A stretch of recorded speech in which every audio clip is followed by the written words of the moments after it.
starting in the chapter 3 of your textbook now, your next step, radiology.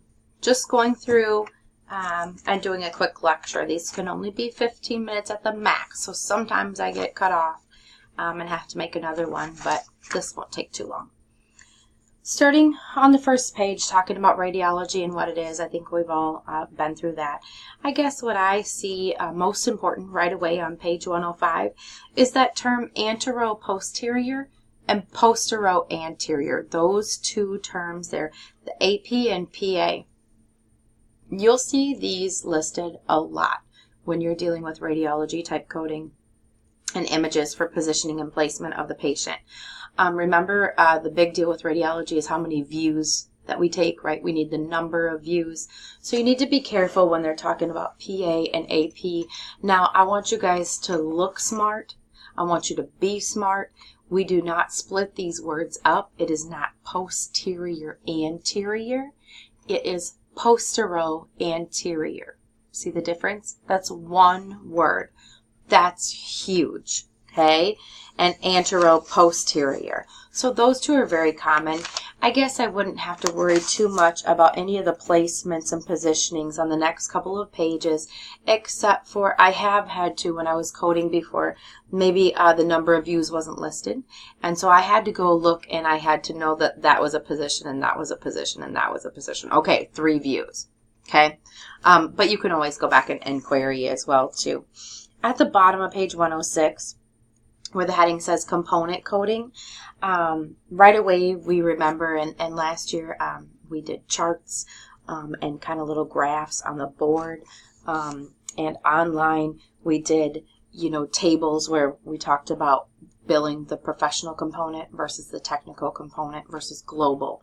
Now remember, the professional component is that for your radiologist, that professional. So it says interpretation and report, meaning I looked at the picture and I see that there's pneumonia in the left lower lobe. And now I create a report that's going to be put in that medical record, and it's signed by me. Okay? Billing for the radiologist, or the professional component. We put a modifier 26 on that, and that could be written in there behind that number 1 at the top of page 108. The technical component is the technologist, so the technician, the person taking the pictures, as well as your cost of equipment, okay, and any resources that you might have. And behind that, I have written in the modifier TC, okay, for the technical component. And then global says we're going to bill for both. We have a radiologist on staff. We also have the technician and own the equipment. We're going to bill globally, which means you have no modifier. Okay, you just bill it out and you get the whole amount. Now, we had a question in class that said, okay, I go to this town to have my x-ray taken, but I know that it's red in this town, which is like an hour away. Not every facility is going to have a radiologist on staff. Okay, we contract with radiologists.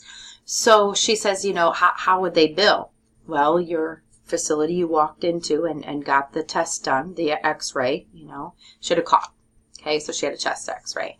That x-ray would be billed out, the technical component with the TC modifier on it, because the equipment and the technician was right there. That's who took care of it. Okay, we bill for that.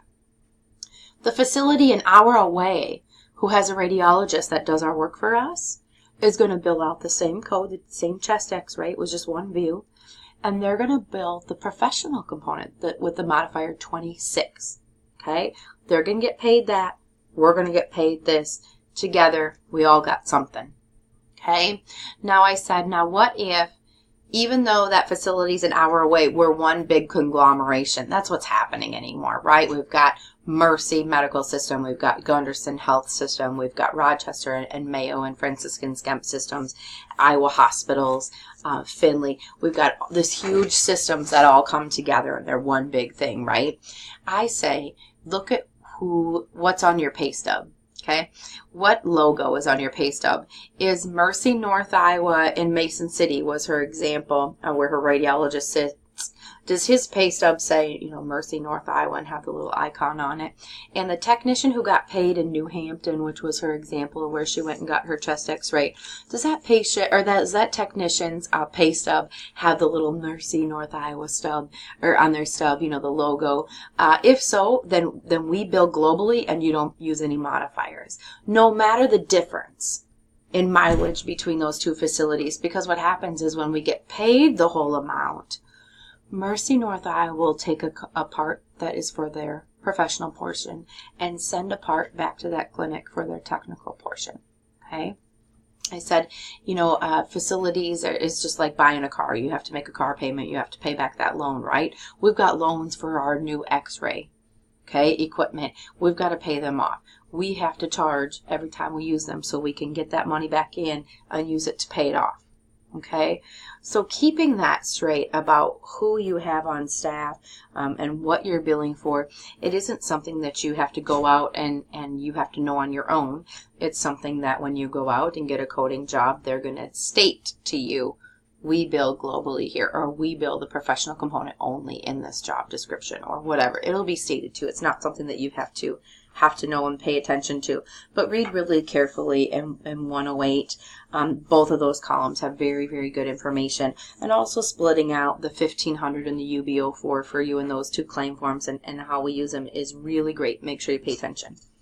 Remember with contrast, if anything went in the two holes that we already have, meaning oral or rectally, you don't get to count it. Okay? Remember, you hear a lot of with and without, or with and without, or just with. Okay?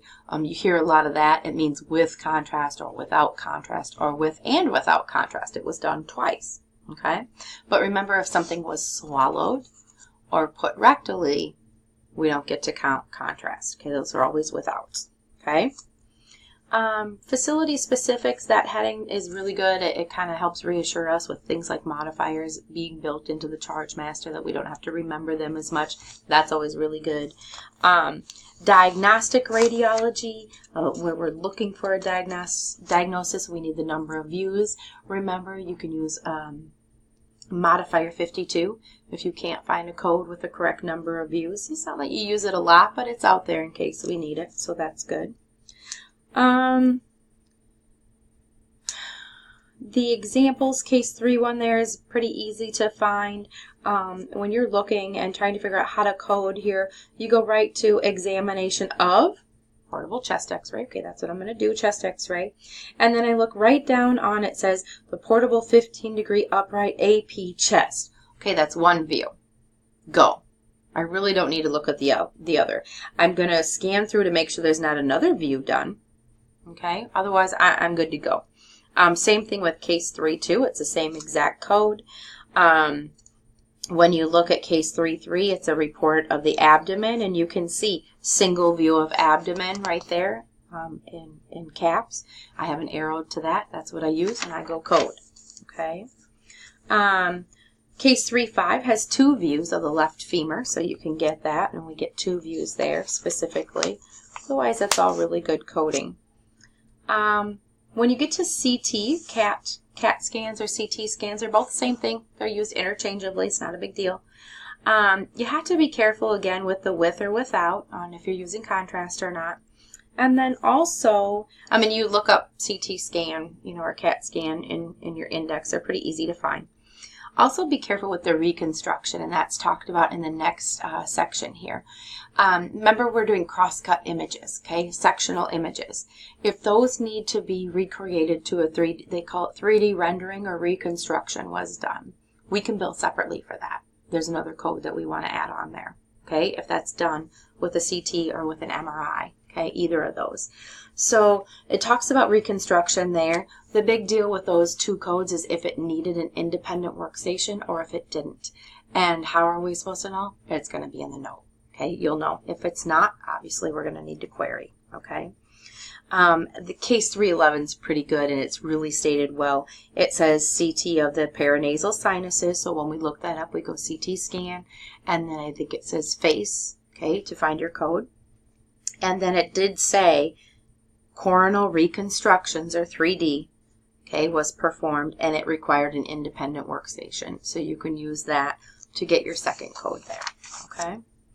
Pretty straightforward coding. Turning some pages back to page 120, we talked about using the CT scan as our basic procedure, and now they talk about using CT as guidance for another procedure, okay? It would be reported separately, guidance or marking. So they talk about that there. Same with ultrasound. We talk about ultrasound as a basic procedure and what's done, the primary procedure. All the different types, the modes and scans here on this page, you're going to know what type or what scan you do at your facility. And if you do a couple, then it's going to have to be noted in the report on what type you're coding so that you know it'll be facility specific. So that's nothing you're going to have to deal with or struggle with very well. And then once they talk about doing ultrasound as a primary procedure, they talk about on page 124 doing it as a guidance. Okay, just this summer I had a foot procedure done again, and it was an ultrasound guided, okay, fasciotomy. So going into that plantar fascia in my foot, they used the ultrasound to know to get in the right spot, and then inserted the needle and took care of what they needed to. So the ultrasound can be billed again as guidance along with your primary procedure as well. Looking at radiation coding and oncology treatment planning, again, we talked just a little bit about treatment planning, stating, hey, everybody's different. We're all different. Everybody's cancer is treated differently because of our body, our build, our percentage of muscle mass versus fat, where we work, our general life, okay, and how we live it. Everything's going to be different. Treatment planning is talked about. We can code for that. The actual simulation, and then the treatment management. So reading through that is pretty good to do, but it's something that usually those specialists do on their own. So we move into more of an auditing role when we do some of this type of coding, which is better because only those that do it know it best, right? On page 126, I want you to stop and watch the video for clinical brachytherapy, actually implanting seeds, or sometimes they're called ribbons, into the point of where your tumor is. It's much more effective. It keeps the rest of our body healthy. The rest of my body isn't getting radiation like it would if I was going and getting radiation from a machine. So that's pretty cool. There's a lot of that done anymore. Clinical brachytherapy is what that's called. Interventional radiology's talked about a little bit. Your radiologist is that guy or girl that sits and reads the images and then creates a report for the medical record. An interventional radiologist is, I want to say, like a souped up radiologist. They can come out and do some of the work and also then view it and do the report. So they do more. Okay, they're out in the procedure room with us a lot of times. My procedure that I had on my foot this summer where he did the ultrasound guided and then he went in and did it, I asked him, I said, are you an interventional radiologist? Because I felt like he had to be a radiologist to use the ultrasound and use the view and do the report, but he must be interventional because he's actually doing the procedure himself too. And he wasn't. I thought I was going to have a good example there, but he was a musculoskeletal surgeon that, performed the ultrasound as well. But when you look at interventional radiologists, they perform both the radiology portion and also portions of the regular procedure. So you can read about that there. And then that's the end of the chapter. Nothing too hard, nothing more in depth than what we went through last year. If you have any questions, make sure to use the discussion boards to let me know so when I answer your question, it can help somebody else.